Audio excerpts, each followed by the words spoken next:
வழியே இல்லாத போது, when there is no way, quite often we are in the situation where we run out of options. எந்த டோரை எதிர்பார்த்தமோ அந்த டோர் க்ளோஸ் ஆயிருக்கும், எந்த ப்ராஜெக்ட் வர நினைக்கிறோமோ அந்த ப்ராஜெக்ட் வந்திருக்காது. It would be a shut door, or there are times you see a report with diagnosis saying that this is final, money is gone, people leave us and we feel there is no door.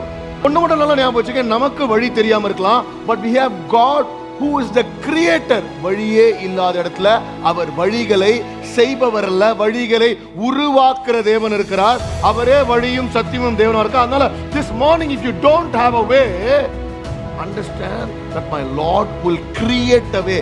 என் மூளைக்கு தெரியல, ஆனா என் ஆண்டவர் ஒரு வழியை create பண்ணுவார்.